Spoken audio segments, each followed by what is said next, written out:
What's going on, guys? It's your boy Echo, and not only am I bringing you guys two amazing Town Hall 11 Dark Looters bases today, but I'm also showing you and proving that I voted for them to go on to the finals.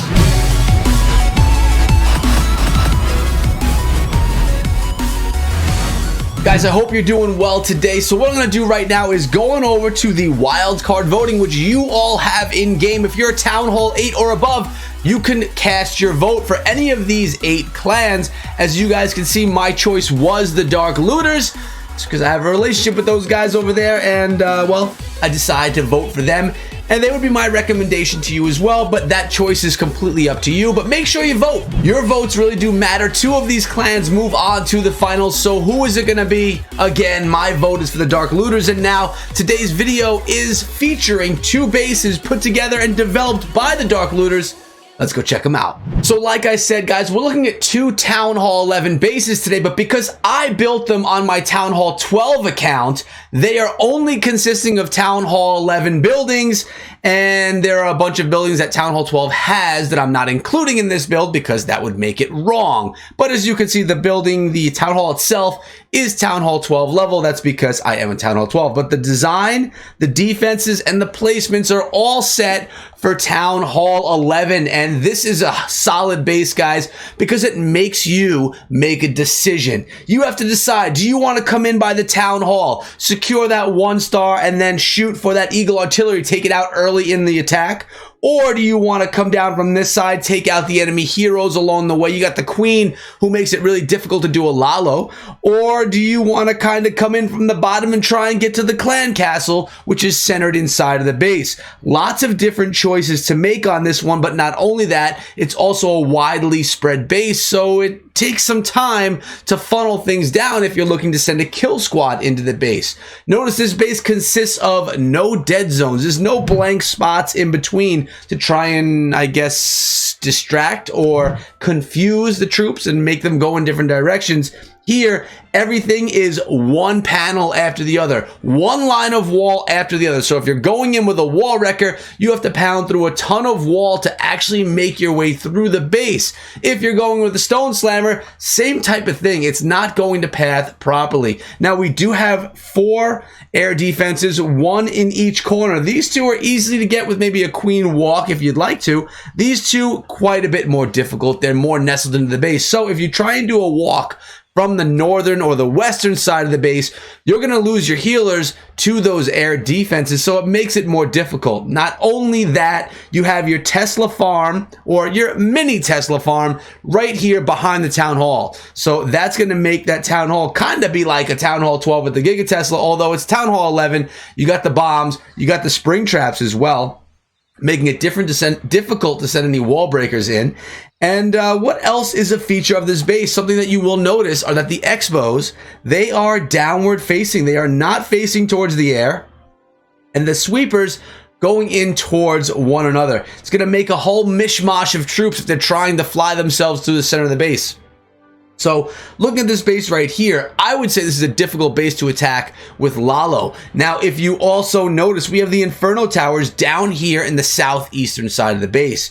So what that means is, if you're going from the Town Hall side and coming in from the northwestern side straight on in, you have to deal with those Inferno Towers last, which makes it difficult for the attack. So an attacker has to decide, do I want to take on the Town Hall and the Eagle first, or do I want to come down and take down the Inferno Towers and the clan castle and the heroes first? Decision making is a big deal here inside of the game and in your attacks. Also notice the outside buildings that we have, the outside defenses. We have a Tesla, we have a mortar, we have an archer tower, we have the same thing on the outside over here. It's going to mess up the pathing of a kill squad. If you drop your golem in over here, most likely they're going to walk themselves over to the sides and they are not going to go into the center of the base. So pathing can get messed up if the attacker doesn't take their time to funnel properly. So there are a lot of tricky parts of this base right here. The strongest part, in my opinion, is the layer upon layer of wall. And if you have your wall max level, it's going to slow down those wall wreckers, make it more difficult. So again, like I said, this base was shared with me, Town Hall 11, by Sir Iron from the Dark Looters. They are able to be voted for inside of the game. Get your votes in. Let's check out the second base. But before we do, I want to show you guys this right here. These are the troops that were not placed, or actually these are the defenses that were not placed on the map because you don't have these available at Town Hall 11. So because I'm a Town Hall 12, I had a few extra things that I didn't place in here because you don't have them at Town Hall 11. So like I said again, just to try and confirm everything so you can see it here, what you're looking at is a Town Hall 11 base design. Now we're looking at here is the second base shared by the Dark Looters, and this one is tricky. Very different from the last base design that we saw. This one has dead zones, it has gaps, it has alleyways, and it is just offset in such a weird way. Notice the Town Hall is in the western side of the base on the outside. So if you're having this base, you're giving away the 1-star. That's okay. You just want the opponent to have to try and go for the 3-star.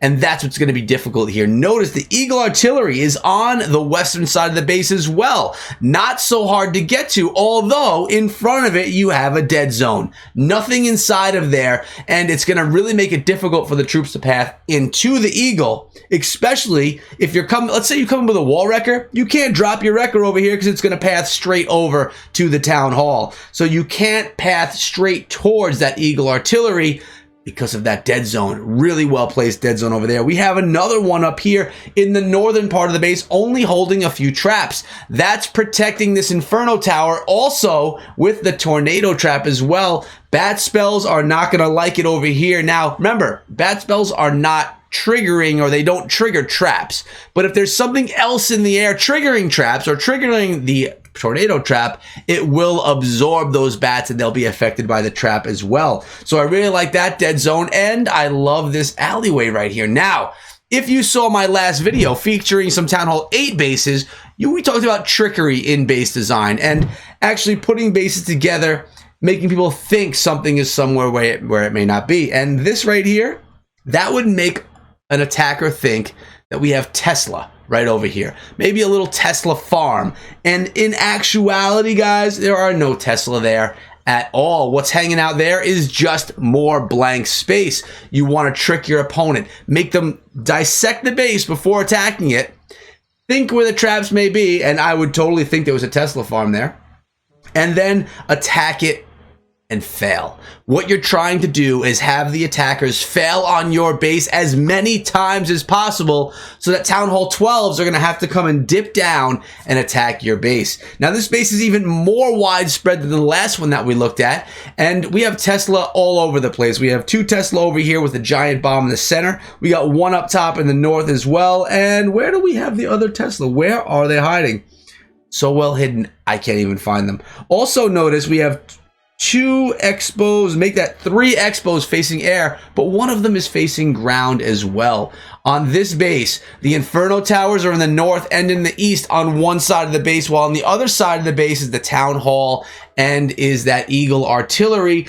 Air defenses, again, you could path to 1 of them, you could path to 2, you could maybe even path to 3 of them. And as you can see down here again, the defenses that we did not use because we are not Town Hall 11, we're Town Hall 12. We're not shown in this base design, so no fret. There is also going to be the base links to these either in the description of the video, but if I forget to put them in the description, don't yell at me, guys. There'll be a pinned comment on top so you guys can make sure that you download these bases right here. So that's the design. That's 2 designs, I should say, for you guys today. And like I said, we're going to actually go back to the home base in a second, talk about some other stuff, but try these out, and I want you to let me know which of these 2 bases for Town Hall 11 is your favorite. Me personally, looking at the base designs, not being able to test them because I don't actually have a Town Hall 11, I like this one just because it's more tricky than the other one. And look at this. I just found another Tesla right there just hanging out. This base is tricky. It makes the opponent have to think a little more, and it's not as symmetrical as the first design that we looked at. Either way, both were extremely solid bases for the Dark Looters. That's why they're sharing them with us here so that you guys can have some solid wars using solid bases. But if you want to look at the #1 base in the game, it's mine. The Echo Gaming Progress base. Are you sure? maxed, and I'm just joking.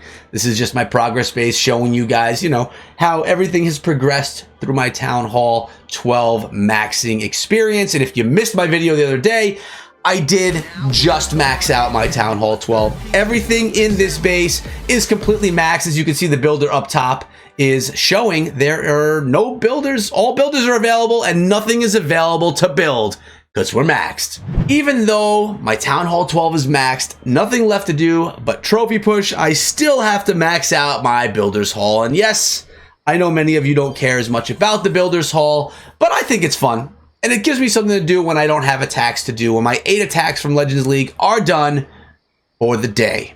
So this is something I have to grind for still with you guys. Let me know in the comments below if you want to see that journey back to my home base. Again, guys, reminding you to get your votes in. And honestly, I'm in support of the Dark Looters, but whoever it is you're in support of, participate and vote inside the game, even if it's not the same choice as me. The Clash community coming together is amazing, and I really appreciate you guys doing it. But if I were to give you my suggestion, it'll be for DL. The Dark Looters, great guys, amazing attackers, worthy of being in the finals. But that's been it for me today, guys. Thanks so much for coming through, and thanks to the Dark Looters for supplying these bases and supporting me on my channel here and in Clash of Clans. I'll see you back here later on today with another video. Until then, be good.